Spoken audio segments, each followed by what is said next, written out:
This is Dolany TV, ladies and gentlemen. Welcome back to another edition of Edmonton Oilers discussion after a day off yesterday. It's getting interesting. That's about all I can say. Is it's getting very, very interesting. We are now 2 days left in June after today. Mind you, something could happen in the next 10 minutes, and we'll be talking about that instead of this video, and you might never see this. But that aside, that possibility aside, we've got some very scary things to talk about. Potentially scary is what I should say, because right off the bat, if I'm calling this scary, then all of a sudden nothing has changed in my mentality, your mentality, anybody's mentality when it comes to the Edmonton Oilers. However, what I'm going to try and explain is why I think this is more of a grand scheme of things type thing going on with the Oilers right now, rather than what we've seen in between teams so far. So, what am I talking about? Well, you probably saw it in the title. I hope that's why you clicked. We're talking about the movement of the RFA signing rights. Because if you're the Oilers, guys, there have been some fantastic guys out there on the RFA market. There still are some fantastic guys out there on the RFA market when it comes to guys that you could acquire for draft picks, guys you could acquire for a prospect, guys you could acquire and put into your lineup and have them be impact players. And let's go review just the past few trades here of the day for the past 5 days, whatever you want to call it, for the NHL. Obviously, you had the Carolina Hurricanes, Chicago Blackhawks trade, Anton Forsberg, Gustav Forsling, both signing rights for Calvin DeHaan and Alexi Sorella. Okay, that's a big yikes. I mean, Chicago acquiring all that salary, but those two prospects going back to Carolina, what's the key term there? Signing rights. Then you have Carl Soderberg and Kevin Connaughton being traded for each other, a third-round pick going back to Arizona, or going to Colorado from Arizona in that deal as well. Well, that's a salary dump. Another thing that we haven't seen the Oilers do. Then you have Eric Holla go for Nicholas Roy and a conditional 5th-round pick. Eric Holla to Carolina from Vegas. Nicholas Roy, 5th-round pick to Vegas. Well, right there, again, salary dump. Now we get back to the signing rights, right? We get back into the talk about the signing rights. Andre Burakovsky, who the Colorado Avalanche are literally adding to gun up and go for that cup next year, in my opinion. They are just tooling their team as much as they can to build a cup contender for next year. Why wouldn't you? You've got a win now team. Mikko Rantanen, Nathan MacKinnon, Cale Makar. Just find a goalie and you're fine. 4, again, signing rights to Scott Kosmachuk, a 2nd-round pick and a 3rd-round pick. A little bit, I think, of an overpayment for a guy like Andre Burakovsky. I think a 2nd and a 5th should have done it. But again, a very cheap deal, realistically, if Burakovsky becomes what he could be. And, I mean, for Colorado, hey man, a second line, right winger, left winger, guys, bingo for that price. And then you've got Colin Miller, salary dump, going for a 2nd and a 5th from Buffalo is the 2nd and the 5th going to Vegas, and Buffalo acquires Colin Miller. So right there, the past 5 days, 2 terms, that's all I'm talking, is 2 simple terms. Signing rights, salary dump. That's what we've seen. That's what we should continue to see for about the next week and a half. Yes, okay, in the next 3 days we'll have free agent signings, but you get where I'm going, right? Most teams this offseason are going to be more interested in doing salary dumps and RFA deals than they are in signing UFA free agents, especially count the Oilers into that group because of the cap situation.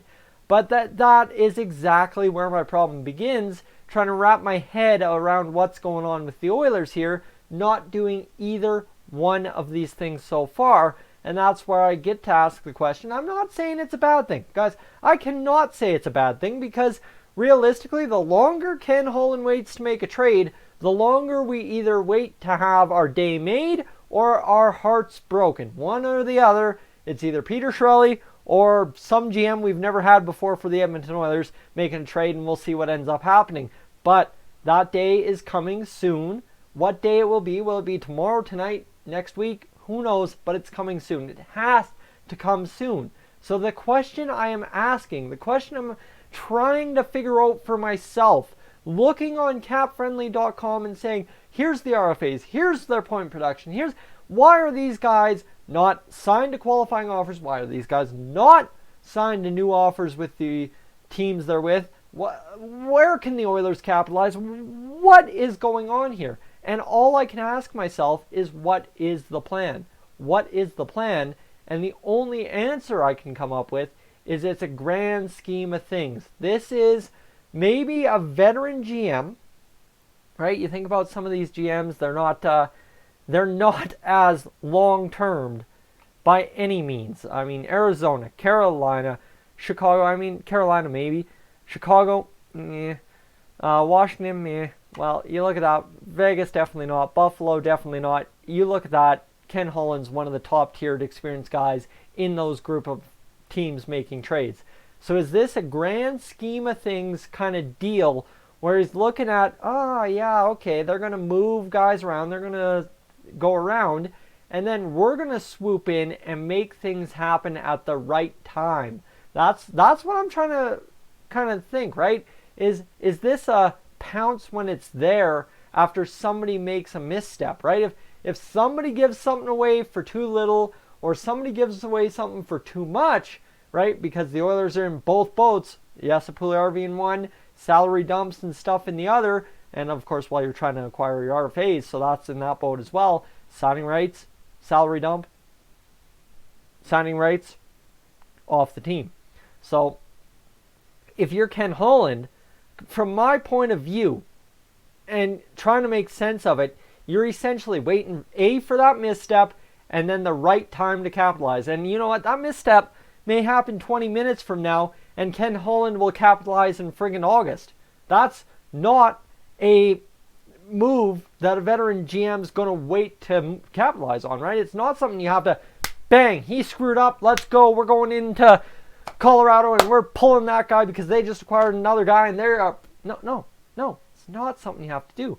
Because all Ken Holland is essentially waiting for, in my opinion at this point, if I'm making any sense of what's going on with the Edmonton Oilers and their limited cap space and the salary problems and cap hits and blah, blah, blah numbers, and holy crap, I never thought I'd get this involved with salary cap. Trust me, I never even touched Cap Friendly until November, but when you try to make sense of all the craziness that is the Edmonton Oilers and their math to field a hockey team that may compete for the playoffs next year, this is all about Ken Holland waiting for the right moment and surveying the options and making sure the best move is made.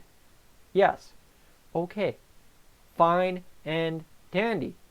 But then you have to ask yourself, this is just the rationalization, right? Obviously not the judgment. I'm not judging at any point because, guys, if we're going to start judging Ken Holland on lack of moves at this point, guys, we haven't hit free agency. Trades haven't fully opened up yet. If they have, we would see way more moves. But now you're getting to this point where you're seeing Kasperi Kapanen get signed. Andres Janssen get signed. Well, then you've got the moves, right? The Soderberg cap dump, the Colin Miller cap dump. Things are happening, and the Oilers are sitting on the sideline.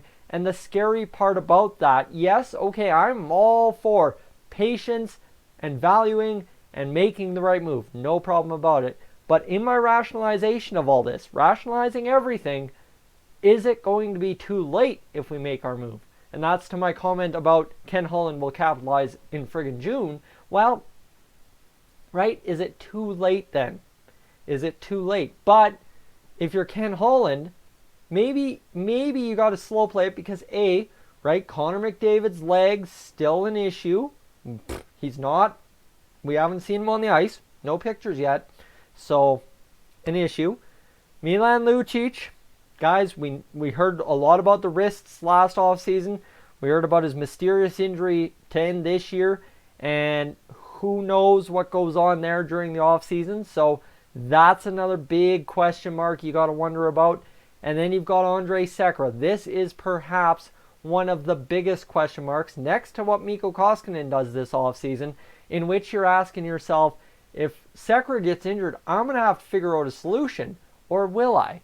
But if this is the problem, Connor McDavid's an issue, then I really need a solution. But if Milan Lucic is a problem, but he can go on the LTIR, then I have to spend the cap, and then you get where I'm going. It's all about making the numbers work, but the problem is the numbers are very crunched.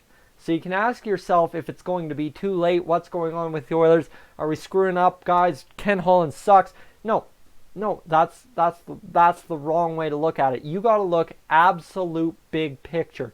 You got to take into account absolutely everything. And the problem is you're still left with questions. There's no doubt about it. I've put a note to you guys already 3 times in this video. No matter how I rationalize it, there's another question. There's another what if, what, how, who, where, when, why. And we haven't even touched, yeah, sure, all this RFA cap dump stuff is going on, but what if we don't do that? What if we just sign 2 UFAs? What if we go out there and just sign 2 guys, maybe Brian Boyle for 2.6 and Brett Connolly for 3.25, call it a night? What if that's all we do? Shane Starrett's the backup, Brandon Manning's in the minors. What if that's it? What if that is literally it the Oilers do? That's the question. Because then all of this makes sense, right? We're just standing pat and trying to make something out of nothing, which realistically, if you're a new GM, might not be the worst thing to do, but it's not what Oilers fans want done. It's not what the media wants done. It's not what anyone wants, except maybe management. But realistically, we know Ken Holland's a guy that can go out there and do something. So I could ask you a million questions. I might have 3 answers to 6 of them and no answers to 20 of them. That's the point at which the Oilers are at right now, and trying to rationalize what's going on. Don't forget Gaetan Haas, that we're trying to sign out of Switzerland. I tried to make sure I don't get demonetized for that right there so as I can keep making ads. But you get where I'm going, right? This whole crazy concept of what the heck is going on in the context of what the heck's going on within the entire NHL. Because yes, Andreas Johnsson and Kasperi Kapanen get signed, which was the real trigger for this video today. Well, what happens to Mitch Marner? What? How do you sign Mitch Marner for $8.3 million? I don't get it. Not at all. Not for a chance do I understand how you do it. But am I missing something? Am I not looking at the picture right? That's the question. Because if you're the Oilers, maybe you're looking at the picture right and everyone else is looking at the picture wrong, and you just need to put the 2 pieces together to connect where you're going. Possibly. The train might go there. But maybe you're missing the train. Maybe the train's running late. Maybe the train passed the station 10 days ago. Who knows? Who knows? But the rationalization that I can come to and really say is slow play, wait the market out, and make the market what you want it to be. That's as simple as I can make it for Ken Holland. If you're going to go out there and do a move, you want to do it, A, so as the Oilers fans don't call for your head 10 seconds after the trade has been announced, and B, you want to do it on your terms, making the team as good off as you can with one move so as it can landslide to 2, 3, 4, whether it be RFA signing, UFA signing, trade, salary dump, whatever it may be, signing rights, throw in the buzzwords, whatever you want. You have to do it on your terms is what it seems to be. So guys, I've rationalized it way too long. I've run on rambled for 6 minutes. That doesn't make any sense. But that's the part. That's exactly where I'm in. It doesn't make sense, but it does, and it doesn't, and it does, and it doesn't, and it does, and it doesn't. Rationalize it. In the comments below, give me your thoughts. What is going on with the Oilers in your opinion right now? Are we waiting out the market? Are we making the market ours? Are we just somewhere in the middle, or are we lost on the moon? Let me know in the comments section below. I'm Tyson, this is Stolen TV. Guys, if you're new to the channel, hit that subscribe button. Get the videos quicker. Get in the discussion quicker. Let's go. That's the best way to be. But if you're returning for those 12th, 13th video that you've watched, hit that button. Guys, you want the video sooner. You want to get in here and discuss. Comments are awesome within the first hour. You guys come to play. I've got the time. We get going. We get talking, and it's a great time.